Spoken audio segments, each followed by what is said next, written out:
Hay trabajos que te marcan para siempre. No hablo de cicatrices visibles ni de lesiones físicas. Me refiero a otro tipo de herida.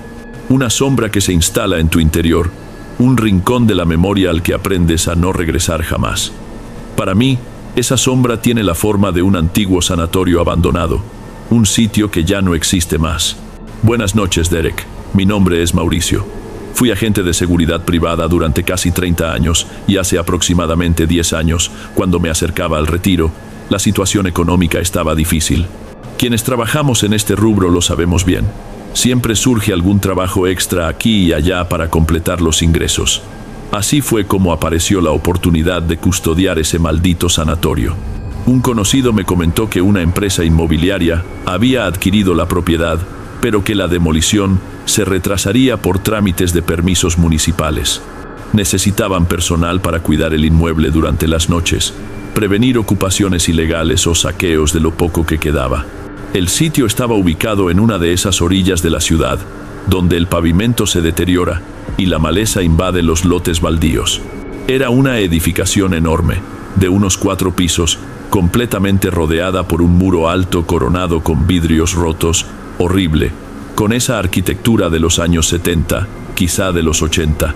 Yo y mi compañero de entonces, el Rubén, llegamos al primer turno al atardecer. Era invierno y el aire ya cortaba el rostro. No voy a mentir, el lugar te ponía la piel de gallina desde afuera. Tenía ese olor a humedad antigua, a encierro y abandono. El jardín se había convertido en una jungla salvaje y las ventanas parecían cuencas vacías en el edificio gris. Pero para quien ha entrado a toda clase de casas tomadas y escenas del crimen, era simplemente otro edificio cayéndose a pedazos. El trabajo es el trabajo. La primera semana transcurrió con una monotonía aplastante. Llegábamos, estacionábamos el auto, un Fiat Duna viejo que yo tenía, y hacíamos el primer recorrido. Por dentro, el sitio era un laberinto de pasillos con ese piso de mosaicos calcáreos, ¿sabes?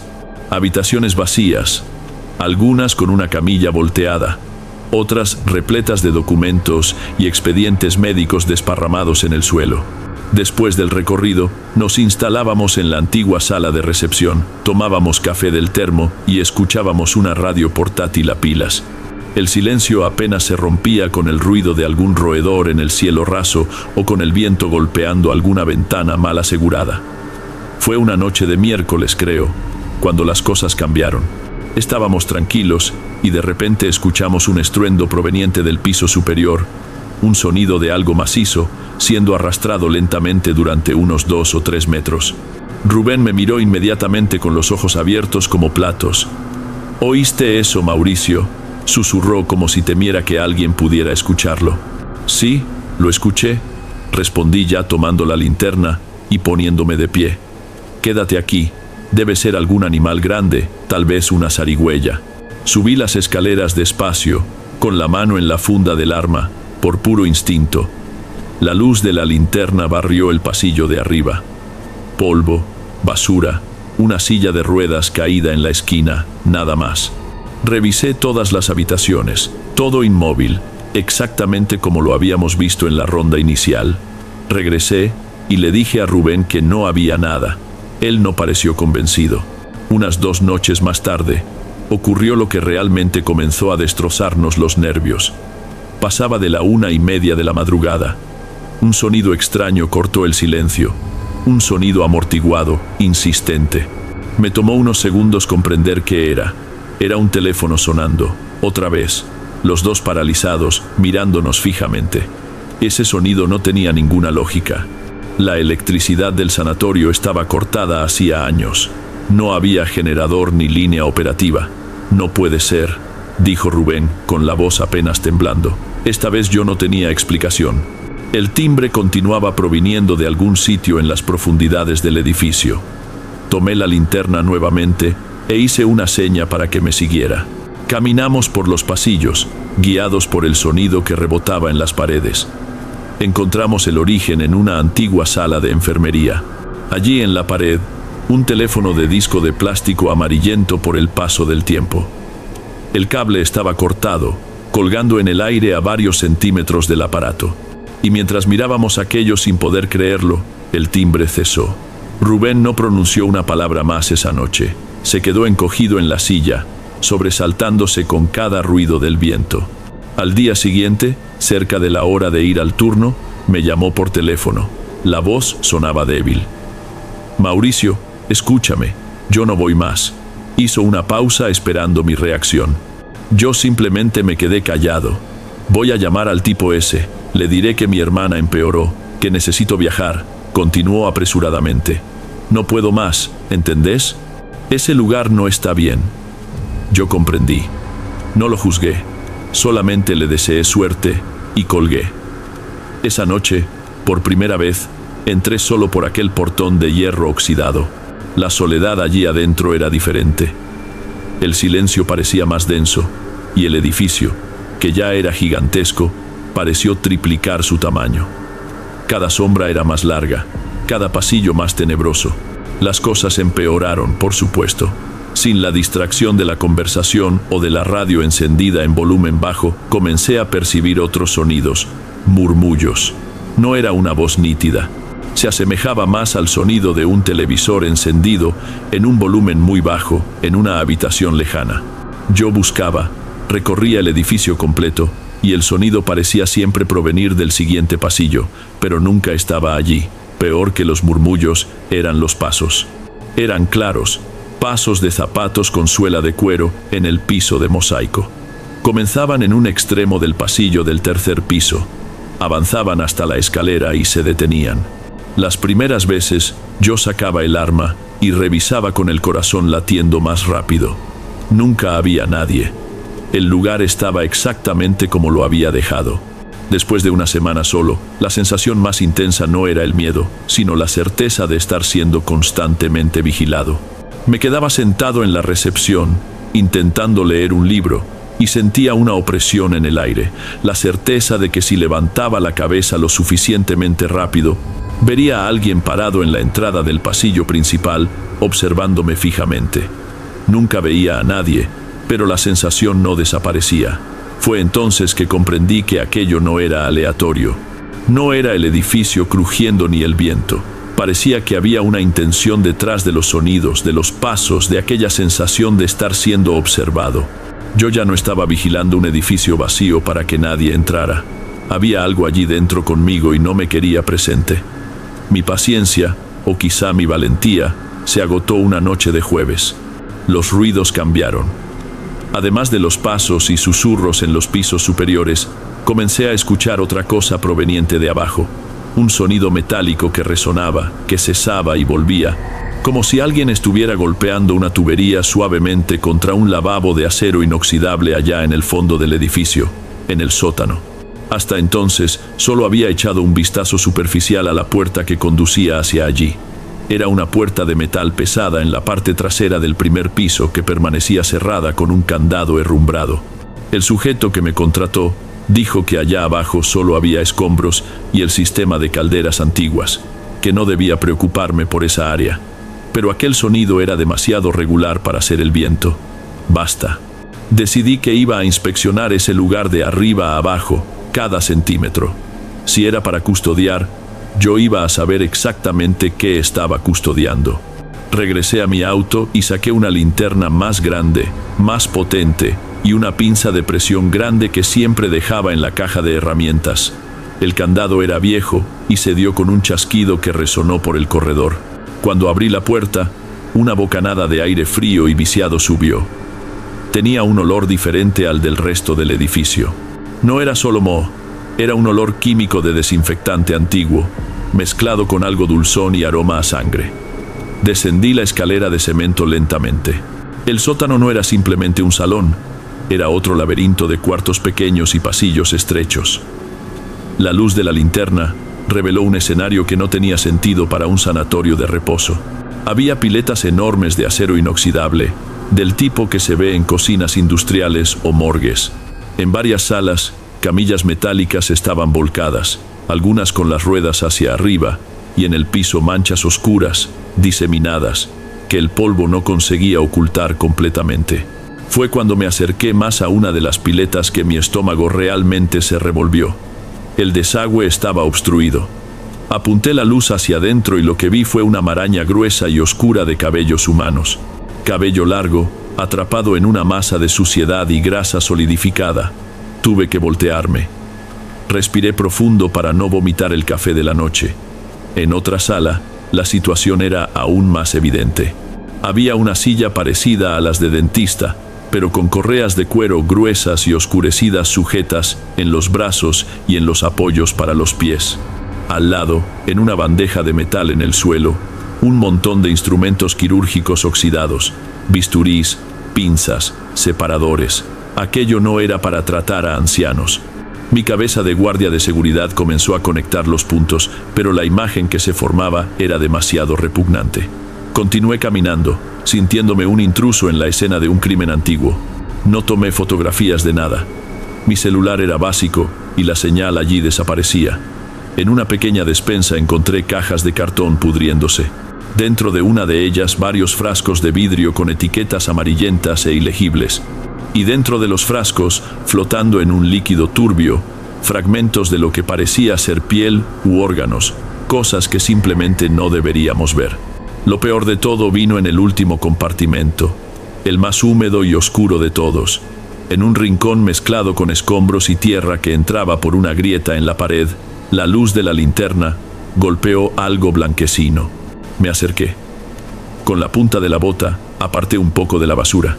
Eran huesos, fragmentos, un pedazo de lo que parecía ser una costilla, y justo al lado, inconfundible, una mandíbula humana, pequeña, con algunos dientes todavía adheridos. Allí parado en el silencio absoluto del sótano, comprendí. Los pasos, los susurros, los teléfonos no eran fantasmas de un lugar viejo. Era el eco de un sufrimiento real, de una crueldad que había ocurrido precisamente allí debajo de mis pies. Yo no estaba vigilando un edificio. Yo estaba de guardia en una tumba. No dormí cuando llegué a casa, ni lo intenté. Las imágenes del sótano no salían de mi cabeza. Cada hueso, cada mechón de cabello, cada instrumento oxidado. El sol de la mañana entraba por la ventana, pero para mí el mundo continuaba con la oscuridad de ese sanatorio. Fui a trabajar en mi turno normal de seguridad, actuando en piloto automático. Sabía que no podía simplemente llamar al 911 y reportar un hallazgo de restos humanos, porque ese trabajo extra era informal y temía la represalia de quien estuviera detrás. El terreno había sido vendido. La investigación sería un lío con documentación y, en el fondo, mi instinto me decía que la historia era mucho más complicada y que quien hizo aquello tenía poder suficiente para enterrar los cuerpos y toda la historia juntos. Denunciar sin pruebas concretas sería dar un tiro al aire y convertirme en blanco. Yo necesitaba información de alguien que tuviera memoria larga. Al día siguiente busqué a un colega que estaba por jubilarse, el Contreras, un guardia de los viejos que ya había visto de todo en esta ciudad. Acordé encontrarme con él para un café en la cafetería cerca de su casa. Me senté en la silla de metal, el aroma de café recién hecho y tostadas con manteca en el aire. Contreras llegó, pidió un cortado y me miró por encima de los anteojos. «¿Qué cara es esa, Mauricio? Pareces que viste un aparecido». Le di una sonrisa sin ganas. «Peor que eso, Contreras, peor que eso». Hice una pausa. «Decime una cosa. ¿Te acordás de un sanatorio de reposo que estaba para aquellos lados de la ruta vieja? Cerró hace unos años». Contreras detuvo la taza a mitad de camino. Me miró a los costados, después a mí, y su expresión se volvió seria. «Me acuerdo. De los temas jodidos ese». Le conté todo. El trabajo extra de vigilante, los ruidos, el descubrimiento en el sótano. Él escuchó en silencio, revolviendo el azúcar que ni siquiera había agregado al café. Cuando terminé, suspiró. Un suspiro pesado de quien carga el mundo sobre los hombros. «Mauricio, escucha bien lo que te voy a decir», dijo en voz baja. «Deja eso, deja ese trabajo hoy mismo. Decí que no querés más». Se inclinó sobre la mesa. «Ese sanatorio nunca fue solo un geriátrico. Para allá mandaban gente que no tenía familia para reclamar, ¿me entendés? Personas en situación de calle que se enfermaban, gente con problemas mentales que el Estado abandonaba. La historia que siempre corrió por lo bajo es que allí adentro funcionaba un matadero. Me quedé helado. ¿Un matadero?, pregunté con la voz casi inaudible. Había unos médicos ahí, algunos ni siquiera de acá eran, continuó con la mirada dura. El rumor que siempre circuló es que los pacientes que morían o que dejaban de ser visitados nunca tenían el cuerpo liberado correctamente. Los órganos, bueno, vos entendés, el negocio era grande. Había gente importante involucrada, gente que todavía hoy firma resoluciones, ¿comprendés? Recuerdo a un investigador bueno que intentó hurgar en eso y de la noche a la mañana fue transferido a un lugar perdido. Fue el mensaje para que nadie más se metiera. Se recostó en la silla, el café olvidado en la mesa. Lo que escuchás ahí de noche no son fantasmas, Mauricio. Es la desgracia de esa pobre gente. Hacé tu último turno, cobra tu plata y nunca más pises ese terreno. Hay cosas que es mejor dejar enterradas. Volví al sanatorio esa noche, una última vez. La voz de Contreras resonaba en mi cabeza, pero soy terco. Necesitaba terminar lo que había empezado y, para ser honesto, necesitaba el dinero. Pero la noche fue diferente. El miedo ahora era otro. Ya no era más el miedo a lo desconocido, a lo sobrenatural. Era el peso de lo que sabía. Cada crujido del edificio ya no era un sobresalto. Era el recuerdo de los huesos en el sótano. Cada pasillo oscuro no escondía un fantasma, escondía un crimen. Pasé toda la noche tenso, caminando de un lado a otro. Ya no podía quedarme quieto en la recepción. El lugar completo parecía sofocante, cargado con la historia que Contreras me había contado. Cerca de las 4 de la mañana, cuando el cielo afuera comenzaba a aclarar un poco, decidí hacer el último recorrido e irme más temprano. Estaba en el pasillo del segundo piso cuando escuché un ruido proveniente del final, un arrastre de pies lento, cansado. Levanté la linterna y su haz iluminó el corredor. Allá al fondo, a unos 20 metros de mí, parado justo en medio del pasillo, había una silueta. No era una sombra, era una persona, o lo que parecía serlo.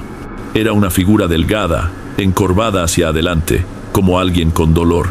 Vestía algo claro y raído, que en la oscuridad parecía uno de esos pijamas de hospital. La cabeza estaba baja, no se podía ver el rostro. La figura simplemente se quedó allí parada, como si hubiera estado esperándome todo este tiempo. Mi cuerpo se paralizó, pero no grité, no saqué el arma. Todo mi entrenamiento, toda mi experiencia en la calle, nada servía para aquello. Nos quedamos allí, yo y la figura, mirándonos en el silencio del corredor durante unos 10 segundos que no transcurrían nunca. Entonces, lentamente, la figura levantó un brazo en mi dirección. No era un gesto de amenaza, parecía una súplica. Fue suficiente. Me di vuelta sin correr, pero caminando rápido. Bajé las escaleras, crucé el primer piso y salí por la puerta principal sin mirar atrás. Entré a mi auto, arranqué y aceleré, dejando atrás el sanatorio, el último pago y la peor noche de mi vida. Nunca más volví. Un tiempo después, supe que demolieron todo y construyeron un edificio de oficinas moderno en el lugar. Para la mayoría de la gente, es solo una esquina más. Para mí ese suelo será para siempre un cementerio oculto. ¿Y los fantasmas de allí? Bueno, yo creo que uno de ellos se vino conmigo, porque hace 10 años que duermo mal y de vez en cuando, en el silencio de la madrugada, todavía escucho el sonido de pies arrastrándose en el pasillo.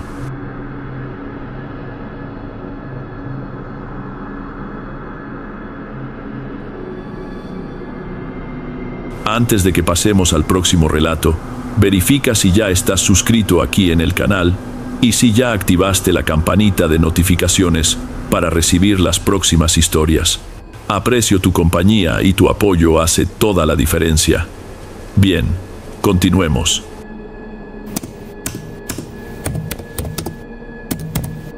Mi nombre es Santiago. Lo que voy a relatar ocurrió hace unos 5 años en un pueblito que, si parpadeas mientras pasas por la carretera, ni siquiera te das cuenta de que estuviste allí. En ese lugar, casi todo y casi todos giraban alrededor de una única persona, Don Esteban. Él no era intendente ni nada parecido, pero era el dueño del almacén más grande de la zona. ¿Sabes ese tipo de negocio que vende desde clavos hasta gasolina? Fue la primera construcción de material de 2 plantas del pueblo. Durante mucho tiempo, el único teléfono de los alrededores estaba en su local. Mi padre siempre decía que don Esteban tenía una libreta donde anotaba los favores que hacía, y el pueblo entero estaba en esa libreta. A mi familia, por ejemplo, le adelantó dinero para que mi padre pudiera levantar nuestro pequeño taller en una época en que nadie más lo habría hecho. Su esposa, doña Cristina, era una mujer callada que veíamos poco. Murió de repente, una enfermedad que la consumió en cuestión de semanas. El entierro paralizó el pueblo. Don Esteban se empeñó en que fuera el evento más grande que ese lugar hubiera visto jamás. Un mar de flores, gente viniendo de lejos. Lo recuerdo bien hablando en voz alta cerca del ataúd abierto, diciendo que Cristina sería enterrada con el anillo familiar de ella, una joya de oro antiguo, porque el compromiso de ambos era hasta el final de la vida. Solo que su vida continuó, y muy rápido. No pasó ni un mes, tal vez mes y medio, y él ya estaba paseándose de arriba abajo con Vanessa, una chica bastante más joven. La conversación sobre un nuevo casamiento comenzó en voz baja en las esquinas, pero pronto se convirtió en el único chisme del pueblo. Mi padre solo movía la cabeza y le decía a mi madre que no se metiera, que en deudas y en peleas de gente importante lo mejor es mirar de lejos. El problema es que para gente como nosotros, mirar de lejos no siempre es una opción. Unas 2 semanas después de que la conversación sobre el nuevo casamiento se había esparcido, yo estaba cerrando el taller de mi padre. Ya pasaban de las 10 de la noche. Vi los faros de la camioneta vieja de don Esteban deteniéndose justo enfrente. Él nunca iba hasta allí, mucho menos a esa hora. Mi estómago se hizo un nudo. Bajó del vehículo acomodándose el pantalón. Romero, que era compadre de mis padres y vivía haciendo changas para don Esteban, estaba en el asiento del acompañante, pero ni se movió. Se quedó mirando hacia adelante. «Santiago, buenas noches», dijo don Esteban con esa voz calmada que parecía que siempre te estaba haciendo un favor. «Tu padre ya se fue a dormir, ¿no?» «Sí, don Esteban». «¿Pasó algo?» «Pasó que necesito ayuda, cosa rápida, pero que requiere gente de confianza. Y me acordé de vos, muchacho trabajador». En ese momento, solo quería decir que estaba cansado e irme a casa, pero veía el rostro de mi padre en mi cabeza, la gratitud que sentía, la deuda que teníamos. Quedarme callado y hacer que sí con la cabeza pareció lo único correcto. «¿Es un trabajo pesado?», pregunté intentando adivinar. «Un poco, pero vos sos fuerte. Romero va también, es para los lados del cementerio». Me pareció extraño en ese momento. ¿Cementerio? ¿A esa hora? Miré por encima de su hombro y vi en la caja de la camioneta 2 palas. El metal brillaba un poco bajo la luz débil del poste. Una sensación mala comenzó a formarse en mi garganta. «Subí ahí, vamos, que la noche es larga», ordenó más que invitó. No tuve valor para negarme. Fui todo el camino apretado entre los dos, sintiendo el olor a cigarrillo barato que venía de Romero. Nadie dijo una palabra. La camioneta se sacudía en el caminito de tierra que llevaba hasta el portón trasero del cementerio, un lugar que se evitaba incluso de día. Cada bache parecía un golpe en mi pecho. Mi cabeza trabajaba a 1000, intentando encontrar una explicación lógica para todo aquello. Limpiar un terreno, abrir una zanja para el sepulturero que se había enfermado. Nada parecía tener sentido. Cuando apagó el motor, el único sonido fue el de los grillos. Don Esteban agarró una linterna. Romero tomó las palas. El chirrido del portón de hierro oxidado abriéndose pareció la cosa más fuerte que había escuchado en mi vida. La luz de la linterna de don Esteban cortaba la oscuridad en un haz débil y amarillento, pasando por encima de las cruces torcidas y las tumbas de cemento agrietado. Cada paso nuestro hacía un ruido de hojas secas y cascajo quebrándose, y parecía que el pueblo entero podía escucharnos. Yo caminaba con la cabeza baja, tratando de no pensar dónde estaba, tratando de convencerme de que aquello era solo un trabajo extraño, pero sentía que había algo muy mal. Sentía un hormigueo en los brazos, y el aire parecía que no entraba bien en mis pulmones. Él no dudó, fue directo hacia la parte más nueva del cementerio. Se detuvo frente a un montón de tierra todavía blanda, con una cruz de madera simple clavada en la cima. Las flores que habían dejado allí ya estaban marchitas, casi negras. «Es acá», dijo con la voz baja. «Empiecen». Romero fue el primero en clavar la pala en la tierra. El sonido fue seco, ahogado. Lo miré, esperando alguna señal, cualquier cosa, pero su rostro no mostraba nada, era una máscara. Entonces, sin opción, comencé a cavar también. Con cada palada de tierra que tiraba al costado, un olor más fuerte subía. Era un olor húmedo, de raíz, de cosa guardada. Los tres sudábamos en silencio. El único ritmo era el de las palas entrando y saliendo del hoyo. El trabajo era pesado. La tierra parecía luchar contra nosotros. Después de un largo rato, mi pala golpeó contra algo. El sonido no fue de piedra, fue un golpe sordo de madera.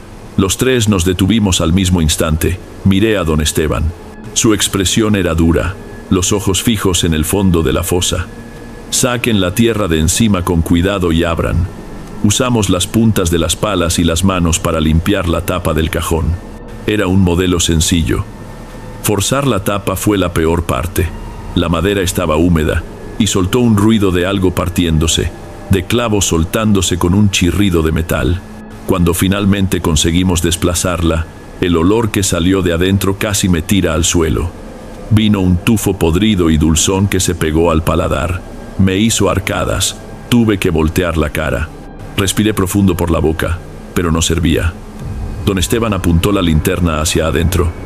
Yo no quería mirar, pero no podía evitarlo. No era como en las películas, era peor, porque era real. El rostro de doña Cristina estaba hundido. La piel tenía un color de cera vieja y estaba tirante sobre los huesos. El cabello enmarañado cubría parte de la frente. El vestido con que fue enterrada parecía una cáscara oscura pegada al cuerpo. Las manos de ella estaban cruzadas sobre el pecho y en uno de los dedos el anillo.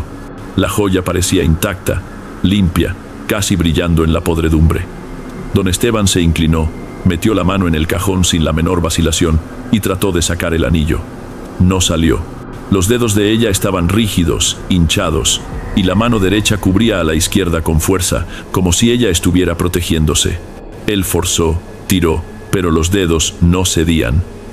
«¡Mierda!», susurró con rabia. Miró alrededor como si buscara una herramienta. No había nada. Sus ojos encontraron los míos por un segundo y vi algo allí que nunca había visto antes, una frialdad que no parecía humana. Sin decir más nada, agarró la mano de ella con ambas manos, apoyó los pulgares y forzó el dedo anular hacia atrás. Cerré los ojos, pero no sirvió. El sonido llegó igual. Escuché el ruido seco y húmedo de algo partiéndose allí adentro. Un sonido agudo y limpio, como el de una rama seca que se quiebra, pero viniendo de un lugar ahogado y mojado. El ruido quedó en el aire por un segundo que pareció durar un año. Abrí los ojos. Él tenía el anillo en la palma de la mano. El dedo quebrado de doña Cristina ahora apuntaba hacia el cielo en un ángulo que no parecía correcto. Miré a Romero. Estaba pálido, con la boca abierta, los ojos fijos en la escena. Don Esteban ni se inmutó. Guardó el anillo en el bolsillo, se volvió hacia nosotros y dijo con la voz normal otra vez: «Pueden cerrar y procuren dejarlo todo como estaba». El trabajo de vuelta de echar la tierra sobre el cajón fue mudo y mecánico. Nuestras palas parecían demasiado pesadas. Cada movimiento era un esfuerzo inmenso. Nadie miraba a nadie.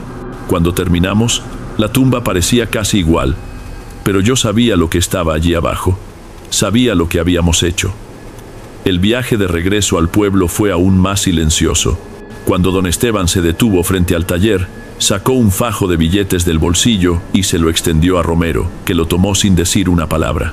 Después se volvió hacia mí. «Para vos por la ayuda y por el silencio». Yo solo moví la cabeza.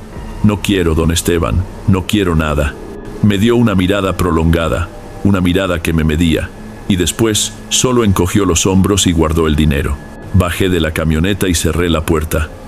Me quedé parado en la vereda viendo el vehículo alejarse, llevando a Romero junto, hasta que las luces traseras desaparecieron en la esquina. Pasé los 3 días siguientes en un estado extraño. Me bañaba y sentía que la suciedad no salía, que el olor a tierra húmeda y esa otra cosa todavía estaban conmigo. Cualquier crujido dentro de casa me hacía saltar. Apenas pude comer. En el pueblo, la única noticia era que don Esteban había fijado la fecha del casamiento con Vanessa. Sería en menos de 2 semanas. Él actuaba como si nada hubiera pasado, como si esa noche en el cementerio nunca hubiera existido. En la mañana de lo que sería el casamiento, la noticia explotó. Corrió por el pueblo como fuego en pasto seco. Allí lo que corre más rápido es la boca de la gente. Señal de teléfono apenas agarra. Mi madre llegó de la calle con los ojos desorbitados, diciendo que había ocurrido una desgracia en la casa de don Esteban. Decían que Vanessa lo había encontrado. Él estaba sentado a la mesa del comedor, duro, frío, los ojos abiertos y vidriosos en una expresión de puro espanto, la boca abierta de par en par, pero esa no era la peor parte. En la silla del otro lado de la mesa, sentada como si fuera una invitada para el desayuno, estaba doña Cristina, o lo que había quedado de ella, el cuerpo reseco, vestido con las mismas ropas del entierro, ahora sucias de tierra. Las cuencas de los ojos vacías parecían encarar al marido. Su mano, la mano izquierda, estaba abierta sobre la mesa, y el dedo anular no estaba allí. Decían que la causa de muerte era asfixia. Nadie vio ningún informe, solo lo repetían en susurros. Habían encontrado atorado en la garganta de don Esteban, bloqueando el paso de aire, el dedo que faltaba en la mano de la esposa muerta. En ese instante, mientras escuchaba a mi madre contar la historia, el mundo entero pareció detenerse. El chasquido de ese hueso partiéndose en el silencio del cementerio volvió a mi cabeza, pero esta vez entendí. No había sido el sonido de algo terminando, había sido el sonido de algo comenzando. La historia de la muerte de don Esteban se convirtió en la leyenda oficial del pueblo. Su casa quedó cerrada. Nadie tuvo valor de comprarla, o siquiera de acercarse. Y Vanessa, de novia envidiada, pasó a ser una figura de lástima y de miedo. El anillo que don Esteban le había dado un día antes de morir, ella no pudo sacárselo más. Al principio, era solo una molestia. El dedo se hinchó. Después de unos días, la piel alrededor del anillo se puso violeta, luego negra. El anillo parecía fundirse con su carne. Decían que ella pasaba jabón, aceite, todo lo que le indicaban, pero no había forma. El anillo no se movía, como si fuera parte del hueso. Mientras tanto, otra cosa sucedía. Romero comenzó a consumirse. Adelgazó, la piel se puso amarillenta y andaba por las calles con los hombros encorvados, mirando al piso. Yo lo evitaba a toda costa. Si lo veía viniendo de un lado de la calle, cruzaba al otro. No quería tener ninguna conexión con él, con nada de esa noche. Pero un día me esperó a la salida del taller. Estaba apoyado contra la pared, fumando, y parecía 20 años mayor. «Santiago, necesito hablar con vos». Su voz era un silbido. Quise correr, pero me quedé. «No tenemos nada más de qué hablar, Romero». «Sí tenemos», insistió, los ojos hundidos mirándome fijo. «Veo cómo mirás para los costados con miedo. Vos no tenés que tenerle miedo a ella, Santiago. Tenés que tenerle miedo a lo que un hombre es capaz de hacer. Y yo no voy a morirme llevando este secreto y dejándote atormentado por la mentira». Y allí mismo en el callejón al lado del taller, me contó todo. Contó que él y Cristina tenían un romance mucho antes de que ella enfermara, que don Esteban lo descubrió y pasó a humillarlo en silencio durante meses. Haberlo llevado al cementerio no fue un pedido de ayuda, fue el colmo de la crueldad, una forma de restregarle en la cara quién tenía el poder. ¿Y vos pensás que aquello en la mesa fue obra de aparición? Se rió con una risa seca que se convirtió en una tos violenta. Fui yo. Yo volví ahí esa noche solo. Cavé todo de nuevo. Yo la senté en la silla.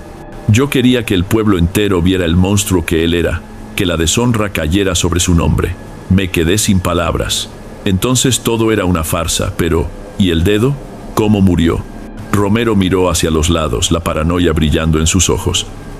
Para mí, murió de susto, Santiago, de puro pánico. Bajó a tomar agua de madrugada y se encontró con la difunta en la sala. El corazón no le aguantó. Yo lo encontré caído, ya frío, la boca abierta de terror, lo demás el dedo. Fue fácil terminar el trabajo solo para que la historia quedara mejor contada. Mientras la confesión enfermiza de Romero todavía daba vueltas en mi cabeza, la situación de Vanessa empeoraba. La llevaron al hospital de otra ciudad. El dedo se pudrió y cayó. La mano se infectó. Le cortaron la mano, pero la infección no se detuvo. Subió por el brazo como una mancha oscura. Amputaron el brazo también. No sirvió. Ella murió semanas después. Decían que deliraba de fiebre, que gritaba sobre una mujer que se sentaba al pie de su cama todas las noches y le susurraba al oído que el anillo era de ella y de nadie más. Romero murió unos 2 meses después de nuestra conversación, de una neumonía que los médicos dijeron haber sido demasiado agresiva. Pero yo sabía que no había sido solo eso. Yo era el único que sabía todo y entendí que esa noche no habíamos liberado solo una cosa. La venganza de Romero fue humana, cruel, pero la maldición de Vanessa, aquello no vino de ningún hombre. Ya pasaron 5 años desde esa noche. Las historias se fueron asentando, convirtiéndose en leyendas contadas en noches de lluvia para asustar a los más jóvenes. La casa de don Esteban continúa allí, cerrada, acumulando polvo y telarañas. Un recuerdo silencioso de lo que pasó. El anillo maldito desapareció.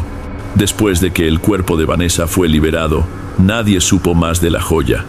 Algunos juran que fue enterrada con la chica, otros dicen que simplemente desapareció del hospital, se volvió parte del misterio. El pueblo, en general, siguió adelante. La vida continuó, como siempre continúa. Yo también seguí.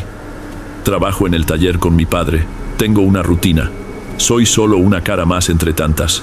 Nadie que me mire hoy podría imaginar lo que cargo por dentro. Soy el único que quedó de esa noche en el cementerio, el único que sabe todas las piezas de la historia. A veces pienso que fui perdonado porque rechacé el dinero sucio de don Esteban. Otras veces pienso que mi castigo es justamente este, recordar. Vivir con esto no es un tormento constante con sombras y puertas golpeando. Es más sutil y por eso mismo, peor. De vez en cuando estoy solo en el taller, siento un olor muy débil de tierra húmeda, aunque el día esté seco y caluroso. De noche, en el silencio de mi cuarto, a veces escucho ese mismo chasquido bajo y seco de hueso. En otras, cuando el silencio es total, juro que oigo el sonido rítmico y ahogado de una pala cortando tierra blanda, justo del otro lado de la pared, y mi cuerpo entero se pone duro. Lo peor es cuando estoy pasando frente a un vidrio oscuro, una vidriera o la ventana de casa de noche. Algunas veces por el rabillo del ojo, por una fracción de segundo, veo un reflejo que no es el mío. La silueta de una mujer de vestido oscuro parada un poco detrás de mí. Nunca tengo valor de voltearme rápido. Cuando miro, nunca hay nadie allí. Yo sé que no fue solo Romero quien se vengó, ni fue solo el corazón débil de don Esteban el que se detuvo. Cristina volvió por la promesa rota, por la profanación. Y una vez que la puerta entre su mundo y el nuestro se abre, no se cierra con tanta facilidad. Yo fui el cómplice, el ayudante silencioso, y ahora soy el último cabo suelto. No sé cuándo ni cómo, pero sé que alguna vez la deuda será cobrada. Solo estoy esperando mi turno.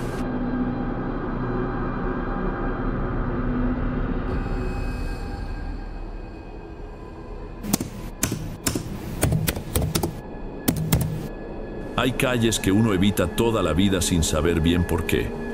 Uno simplemente aprende que ese camino no es bueno, que por ahí no se debe pasar. Es algo que se mete adentro, se vuelve casi un instinto. Para mí, esa calle era una avenida larga de asfalto parcheado que quedaba cerca de casa. De un lado, el muro interminable de algún depósito abandonado. Del otro, solo yuyos. Mi nombre es Ricardo, y el motivo de mi manía tenía nombre, o al menos un apodo que yo mismo le puse en mi cabeza: el Centinela. Él estaba ahí clavado en la orilla del pastizal desde que tengo memoria. No era un espantapájaros común. Tenía casi la altura de un hombre, cuerpo hecho de bolsas de arpillera atadas de una forma que le daba un volumen extraño, duro. La cabeza era un saco de tela clara, sin cara, sin boca, solo 2 ranuras oscuras y profundas, donde deberían estar los ojos. Usaba un sombrero de cuero viejo, todo torcido, y unas ropas de lona gruesa manchadas. Las manos eran demasiado largas y los dedos de trapo parecían retorcidos, duros. Mi madre, para calmarme, decía que él estaba ahí para proteger, para cuidar. Eso solo empeoraba todo. ¿Proteger de qué? Para mí, él no parecía un guardián, parecía una cosa que simplemente esperaba. El tiempo pasó y ese miedo de infancia fue quedando guardado. Yo seguí evitando la avenida, claro, pero ya no pensaba tanto en el centinela. Eso hasta una noche, unos 6 o 7 años después. Yo estaba en bicicleta, volviendo a casa más tarde de lo habitual, y el camino más corto era justamente por ahí. Pensé que no pasaría nada, que era solo cruzar derecho, pedaleando rápido, pero incluso de lejos noté que había algo diferente. Su silueta contra la luz débil del final de la calle no era la misma. Conforme me acercaba, sentí algo malo en el estómago. Los brazos del centinela no estaban abiertos como siempre estaban. Estaban caídos, pegados al cuerpo. La cabeza, que siempre era erecta, colgaba un poco hacia el costado. Ya no era la pose de un espantapájaros, era la pose de alguien que acababa de terminar un trabajo. Fue ahí que lo vi, unos 20 metros adelante, apoyado contra el muro del depósito, una sombra caída, un hombre tirado de espaldas, completamente inmóvil. No sé si dormía, si estaba borracho u otra cosa. Solo sé que en ese momento sentí un frío que no era de la noche. La imagen no salía de mi cabeza. El muñeco con los brazos hacia abajo y el hombre en el piso. Di media vuelta con la bicicleta y pedaleé como un desesperado por el camino más largo, sin valor de mirar atrás. Al día siguiente, en el almacén, escuché a la dueña de la caja comentando bajo con una clienta que habían encontrado el cuerpo de un tipo ahí en la avenida. Un sujeto que días antes se había propasado con una nena en la puerta de la escuela. Nadie habló del centinela, nadie mencionó haberlo visto diferente, pero yo sabía. Yo había visto su postura de descanso. Después de ese día, pasé más de 10 años sin poner los pies en esa avenida. No fue ni siquiera una decisión consciente, fue más profundo. Mi cerebro simplemente borró ese tramo del mapa de mi vida. Si un camino me llevaba para allá, desviaba sin ni siquiera darme cuenta. La memoria quedó enterrada junto con la bicicleta y las tardes de la adolescencia. Yo ya era un hombre hecho, 20 y pico de años, con mi propio auto, un modelo económico que todavía estaba pagando. La vida era otra. Las preocupaciones eran facturas, trabajo. ¿Quién tiene tiempo para acordarse de miedos de infancia? Sucedió un martes, al final del día, en 2018. Una lluvia fuerte de verano había trabado la avenida principal, un caos de bocinas y luces detenidas. Yo estaba atrasado, irritado, y la aplicación de tránsito, esa con la vocecita que parece siempre saber más que vos, sugirió un desvío, una ruta que, según ella, me haría ahorrar 15 minutos. Acepté sin ni siquiera mirar bien el mapa. Entré en una calle, después en otra, y cuando me di cuenta estaba en ella, la avenida del Centinela. Al principio no la reconocí, solo sentí una incomodidad, una familiaridad mala, como el recuerdo de una pesadilla que no sabes contar. La luz del día ya se estaba yendo, dejando el cielo con un color a plomo, el asfalto parcheado, el muro grafiteado, el pasto alto, todo vino de una vez. Sentí un escalofrío en la nuca. Debería haber dado vuelta el auto ahí mismo y vuelto al embotellamiento. Habría sido lo más inteligente, pero seguí. Es solo una calle, me repetía a mí mismo con las manos apretando el volante. No hay nada acá. Fue cuando vi a una persona parada en la banquina cerca de donde estaba el muñeco. La primera reacción fue de alivio. Ver gente ahí rompía la sensación de abandono del lugar. Disminuí la velocidad por precaución. Solo que la persona no actuó como una persona normal. No estaba esperando para cruzar, no miró a los costados. Estaba simplemente parada, de pie, mirando en mi dirección. Y entonces dio un paso lento, duro, hacia el medio de la calzada, justo enfrente mío. Frenar fue puro reflejo. El auto se detuvo a unos 10 metros de la figura, y fue a esa distancia, con la luz baja iluminando sus piernas, que me helé en el momento.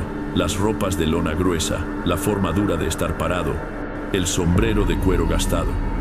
No era una persona, o mejor dicho, no era solo una persona. Era él, el centinela, y estaba vivo, mirándome fijo a través del parabrisas, bloqueando mi camino. La cabeza de trapo giró lentamente en mi dirección y pude ver las dos ranuras oscuras vacías fijas en mí. El tiempo se detuvo. No podía entender lo que estaba viendo. Intenté encontrar una explicación lógica. Era una broma, un asalto, alguien con un disfraz muy realista, pero nada encajaba.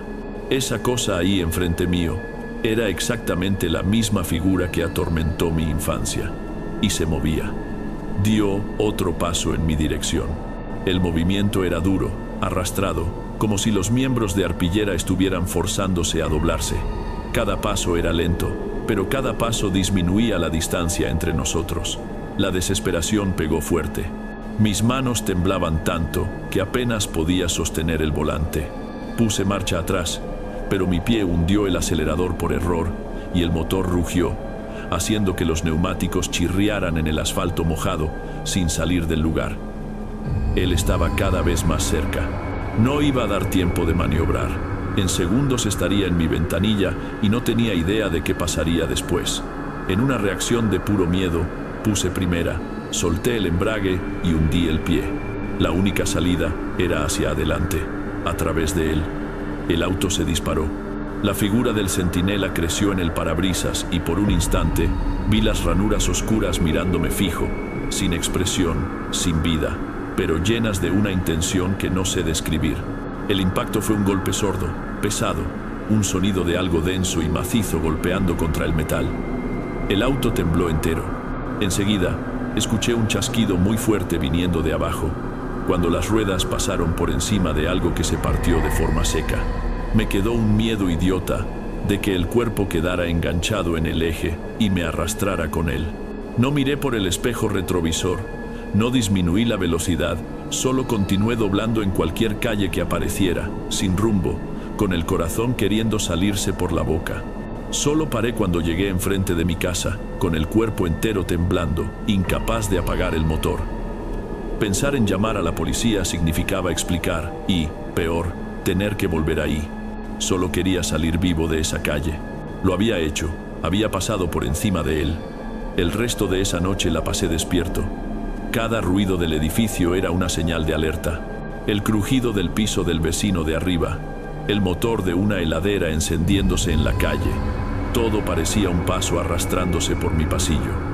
Fui hasta la ventana de la sala unas 20 veces, espiando por una rendija de la cortina, con un miedo terrible, esperando ver la silueta con sombrero parada allá abajo, bajo un farol. No había nada, solo la calle vacía. Al día siguiente, no fui a trabajar. Llamé a mi jefe e inventé una fiebre, un dolor de estómago, cualquier cosa. Necesitaba ver el auto a la luz del día. Bajé al garaje del edificio con las piernas flojas, esperando encontrar un destrozo feo en el frente. Tal vez, no sé, tal vez manchas que no tendría cómo explicar. Di una vuelta completa, 2, 3. A primera vista no había nada, ningún abollón grande, ninguna mancha. Pero cuando me agaché y pasé la mano por el paragolpes, sentí una fina red de grietas en la pintura casi imperceptible, como una telaraña bajo el barniz. Por el ruido de ayer, esperaba el frente hundido. Parecía que había pasado por encima de un fardo de paja pesado. El alivio que esperaba sentir no vino. Estaba casi convenciéndome de que aquello no era real cuando lo vi. Atrapado en la unión del guardabarros con la rueda delantera, había un hilo de tela. Me acerqué.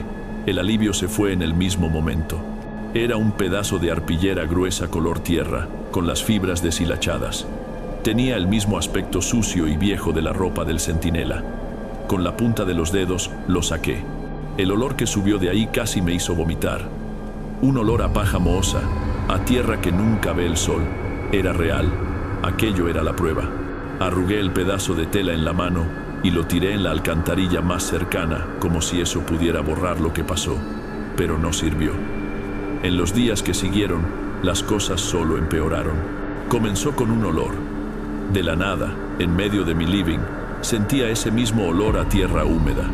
Revisaba todo el departamento, olía las macetas, la bolsa de basura, pero el olor no venía de ningún lugar. Simplemente aparecía, flotaba en el aire por algunos minutos y después desaparecía. Después comencé a ver cosas, sombras en el rabillo del ojo, una forma alta y delgada que pasaba por la puerta del cuarto cuando estaba en la cocina. Cuando miraba, nunca había nada. Empecé a escuchar ruidos también, principalmente de noche. Un sonido bajo de paja siendo arrastrada en el piso de la sala. Me levantaba, encendía la luz y todo estaba en su lugar.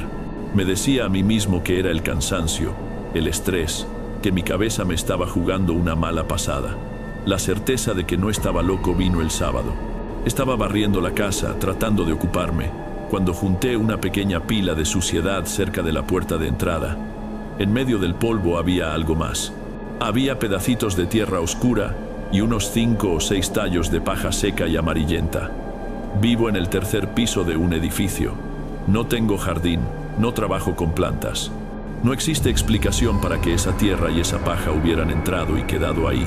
Algo había traído aquello para adentro, o algo ya estaba adentro. No aguantaba más estar encerrado. Llevaba casi una semana comiendo lo que tenía en la alacena, saliendo solo hasta el tacho de basura del piso. Sentía que si no veía la luz del sol, si no caminaba entre personas, iba de verdad a enloquecer dentro de esas paredes que olían a tierra. Me forcé a salir para ir al supermercado del barrio. El camino fue una tortura.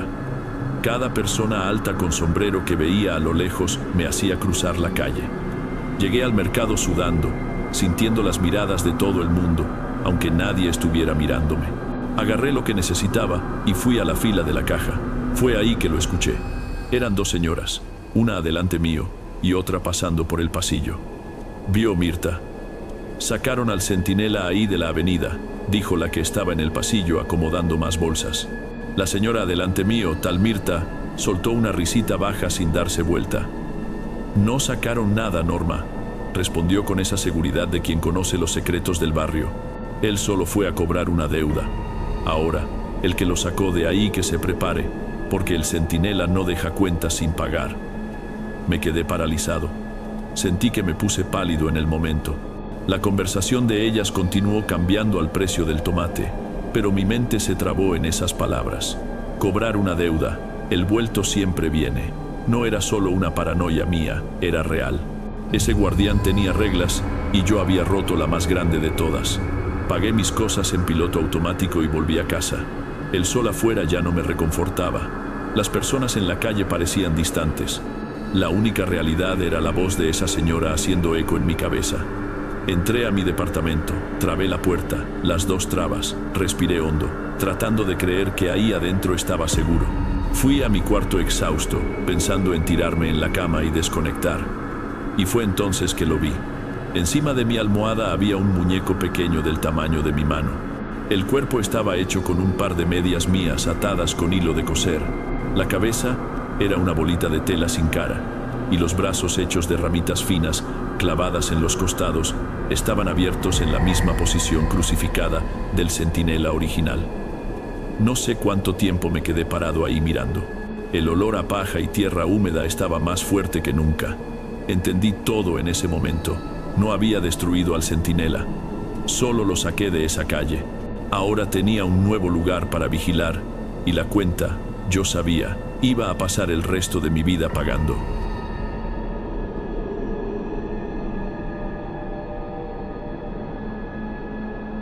Bueno amigos, esos fueron los relatos de hoy. Espero de corazón que les hayan gustado. Lanzo videos nuevos por aquí todos los días y estaré muy feliz de verte en los próximos. Ahora en la pantalla estoy dejando otros 2 buenos videos que seguramente te gustarán. Un abrazo de Derek y te veo por allá.